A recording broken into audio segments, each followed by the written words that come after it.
I took 3 copies of the same file and I stacked them on top of each other. In one I did a negative, and in one I put a different overlay filter, offsetting the image a little bit so there's a little ghostly blur. And then in the final one, curled the bottom and just kind of tried to make it match up with the pan. I just kept on tinkering and tinkering and tinkering. It really made the image surreal. My work is about wandering through these ideas of language, identity, culture, history, and the present without necessarily a clear idea where to go or how to get there.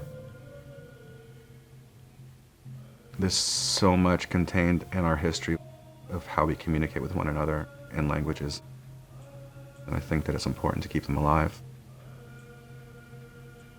Even if there's this language with only 10, 15 speakers left, it's important to save, it's important to document, it's important to teach and understand what it is about this language that conveys so much about a history, so much about a worldview, and so much about a way of how we speak to one another. I first started learning language at the same time that I started making films, making mistakes, having those mistakes be part of the process and seeing them not as mistakes but more as celebrations of the learning experience. You teach the way that you're taught. These students might not have the same life experiences as me. How then can I give them the tools to find their own way and to foster their own voice and to realize there's no wrong way to make a film, there's no wrong way to take a photograph. I'm so interested in language and the written word and the different ways that texts can be used or understood by an audience. In translation, you read the subtitles and it's not necessarily what the person's saying. It's like choices are being made about what words to use and what register to use or what tone to use. Is it very flat and academic? Is it flowery and poetic? And its placement on the screen even. I put the subtitles in the center of the frame as a way to make it a barrier between the audience and the image, but also to treat it as an image. I think text is beautiful. I mean, there's certain things that I do with calligrams where I'm putting these texts in the shape of effigy mounds, and they become an image themselves through the shapes that they make. And also what the expectations an audience has when they read something. Does it become authoritative because it's text on a screen?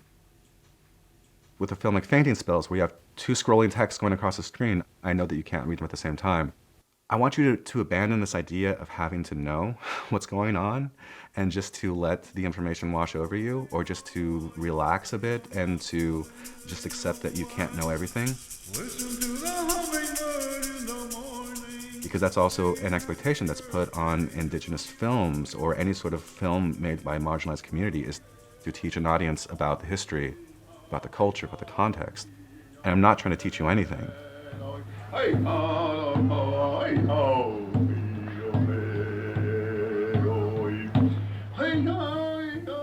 Just accept that there is something about not knowing that is just as important as knowing when it comes to communities or peoples outside of your own experience. Yeah, having a camera in front of me alters everything. I start thinking about the frame or what the light is like, and I love being in that mode. And also affects how I interact with people. I'm trying to find a place that I feel comfortable in these different spaces while I'm holding a camera and being unobtrusive.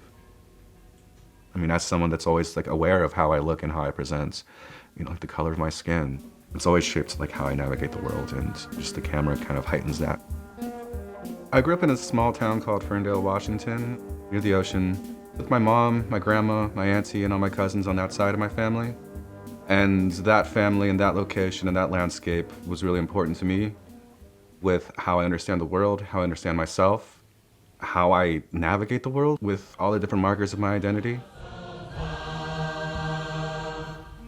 From an early age, art's been pretty important to me, and powwow dancing was a big part of my life. My mom was a powwow dancer, my dad was a powwow drummer. So there's always been some form of art and music. Growing up in a marginalized household and not having a lot of resources, the idea making art just seemed really abstract, or just how does someone become an artist? These are things that I do and these are things that I love, but I don't know how to do it, or I don't know how to make a life out of it. it's been nice to find a way to make these things that I care about a part of my life and to be able to share them with other people. Knowing that most of the ways that non-native world understands native identity is through certain stereotypes or certain tropes. How can I express those things that are a big part of my culture and my upbringing through the work and on my own terms, without having to explain too much about what they are? I'm an Indigenous filmmaker. I'm a Native filmmaker. That's who I am. And I don't want to divorce those two ideas. Rather, just how can I embrace that? I hope that people see the work that I'm doing and have something to say about it. Like, I do really think of these films, these photographs, these writings as propositions for what Indigenous art and film can look like. One of the things that was really hard for me growing up was just like seeing work about Native people that was not made for a Native audience. Seeing films that focused on a lot of the negative aspects, the negative parts of an Indigenous life in this country. It's important, but it's not the entirety of it. I make work for an Indigenous audience. Sometimes that feels like it's saying that it's for no one else. If you look at the work with an open mind and an open heart, you'll see that there's things that speak to you, whether you're part of this community or not, or whether or not you get the references that I'm making. So I'm hoping that still like an audience can understand the feeling behind it, and where I'm not necessarily trying to present information, but rather just ways of sympathizing, with empathizing, with feeling these different things that are complicated and that are hard to put words to, which I think is like why I make films, or why I take photographs, or why I try to write. For an example, I made this film called Dislocation Blues about Standing Rock. I'm not looking at any of the violence. There's definitely a lot of that there. I felt like that was being covered. I went in with this question, am I a Native person with a camera, or am I a camera person that's Native? I'm very resistant to being exploitative. I don't want to film the camp up close because these are people's homes. It's a little bit of a bait and switch I found with some audiences where they want the documentary that is motivating them to do something and to support this cause. And I hope the film does that, but I'm also making this film for people that have been there. Where are the spaces to criticize the things that you're really close to, and who can you criticize them with? Because if you start critiquing this resistance movement, then it might undermine it. That small shift for me from making a film that is about processing rather than about an event is it feels like a risk. It feels like it's not playing into the expectation that a non-Native audience has when they watch films about Native people. I made a film about reincarnation, like my tribe's belief in it.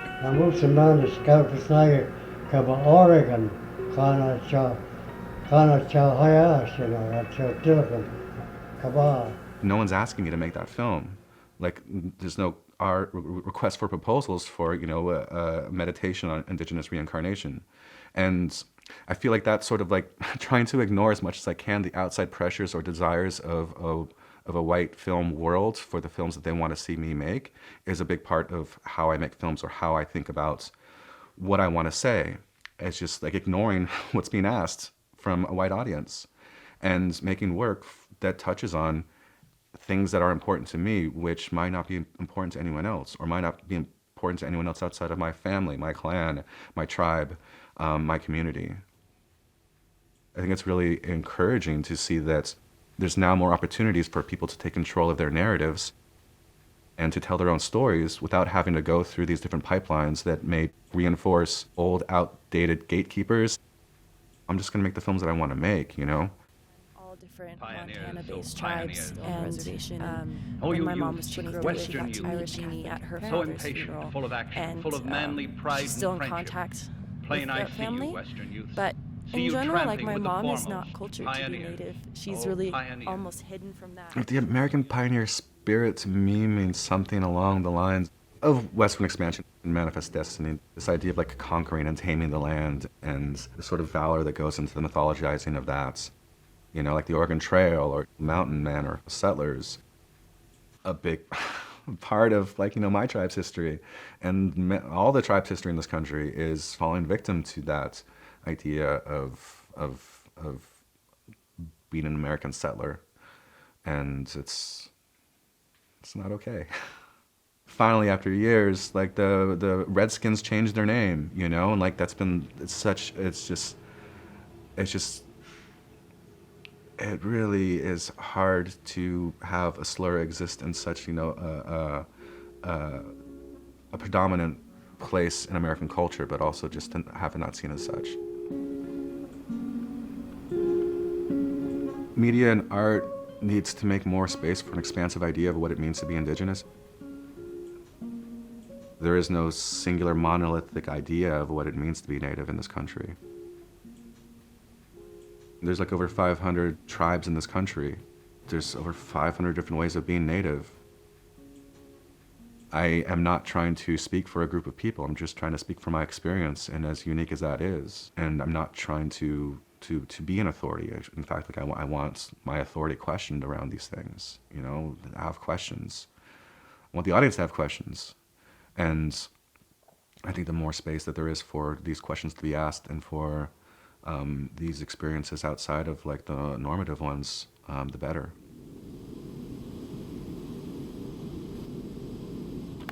My Jaji's recordings, Layaway song, December 13th, 2005, 9 p.m. I see you standing there, all alone, lost and confused, hey oh hey oh hey, now I see that lonely look in your... Jaji is a Ho-Chunk word for father. Like, we don't have the best relationship. It was always hard to talk, but the songs, these recordings that I asked him to make were a way for us to talk and to relate to one another.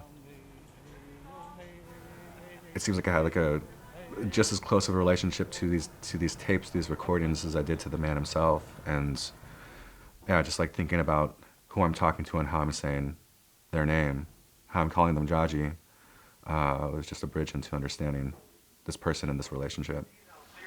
That's the object, is to make the dancers dance. Because once they dance, everything else goes into place with the powwow. First starts with the singers. And if it didn't bring us closer together, it helped me understand him more. I think it was like more cathartic for me to accept him as he is, as he was, and to share something with him. He didn't really tell me too much about what he thought about the film, but his partner, she told me that it really meant a lot to him after he passed away. I don't know. I hope he'd be proud.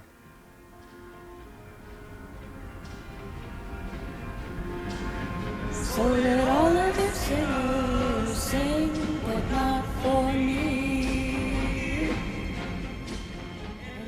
I know that being Native and having brown skin and the way that I look affects the way that I move through this world and the way that people treat me and have treated me my entire life. I try to acknowledge the privileges that I have and make space and acknowledge the oppression that I feel. We have some things to claim and to reclaim about who we are and how we exist, and what it means to be Ho-Chunk, what it means to be Pechanga. Never for me. The things that we've been told to be ashamed of in the past, like we can't be ashamed of them anymore.